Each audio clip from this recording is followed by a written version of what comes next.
I was an early adopter of Apple products and remember feeling an instant connection to my iMac G3 in the late 90s. It was so much cooler than the beige Apple IIe that proudly sat in the dining area of my childhood home, where I learned to type with rapid accuracy. I've been a full-time Mac user since 2008. Back then, being a Mac user felt rebellious to me. Even in San Francisco, where I worked in the early days of the startup frenzy, it was uncommon, at least as an IT person, to see mature organizations fully embrace the Mac lifestyle. Here's the way I saw it. If you had a Mac in the early to mid 2000s, it meant you were tech savvy and bold. I say that because in my experience, Macs were really only in circulation early on for executives, creatives, and employees who accepted they'd likely have to support their own computer. From my perspective, the growing demand for Macs in the workplace skyrocketed around the launch of the first generation iPhone in 2007. This was a complex pivot for many organizations who'd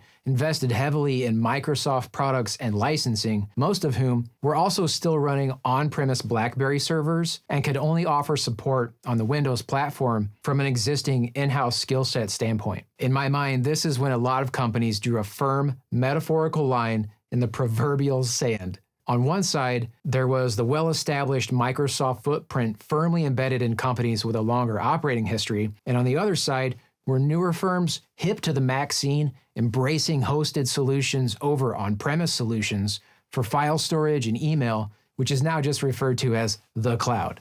The web interface version of traditional applications introduced a workaround for the limited availability of enterprise software that had to be installed physically on a computer.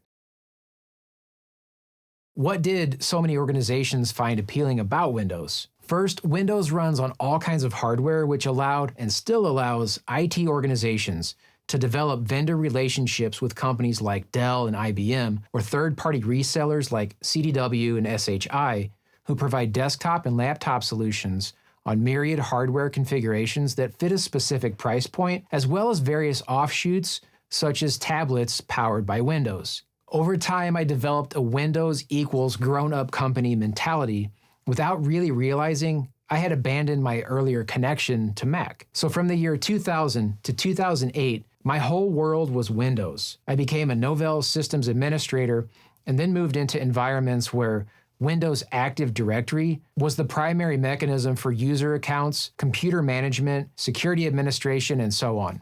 I eventually moved into a role as a network engineer, which is what I initially went to school for, and the whole time I was all about Windows hardware and software. That all changed when the CFO at the startup I worked for decided he wanted a Mac in the year 2008. He didn't exactly ask permission to get a Mac, he just sort of had one day, and all of a sudden, the IT department had to figure this out, and they held a firm boundary by saying something like, "It's great that you got yourself a Mac. Please enjoy supporting yourself." So I volunteered to be the CFO's personal staff Mac expert and switched over from Windows cold turkey. It was a real challenge for me because I'd spent the past 8 years developing an impressive arsenal of shortcut key muscle memory and had built several workflows entirely on Windows that allowed me to manage the company's network switches, routers, and firewalls, both at the corporate sites as well as production instances hosted at data centers all across Southern California. It took a long time for me to figure out how to perform my job functions on Mac,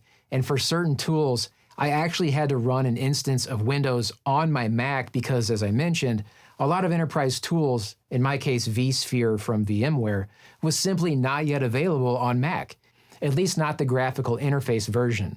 And that is what shifted my perspective.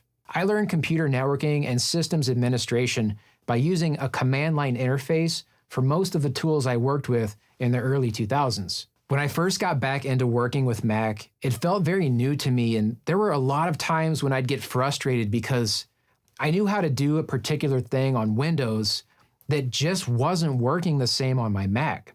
Like, where the heck did the backspace key go? And how could I delete words to the right of a blinking cursor?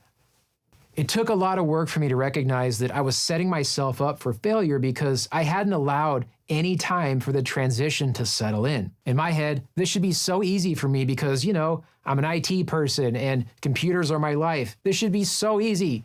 But it wasn't. It was new and humbling. So I decided to take a step back and try to recall my early days of working at the command line interface. Instead of thinking, "Dear Mac, I really want you to do this thing I used to do on Windows," I began thinking more broadly about what I wanted to do on the computer in general. Things like, I want to capture thoughts and ideas. Then I allowed myself time to learn what types of word processing applications are even available on Mac, which was enlightening. After that, I moved on to learning the keyboard layout to familiarize myself with keys like Command instead of Control, and then all of a sudden, I was able to type fast again with a little practice and teaching my fingers to move in a new way.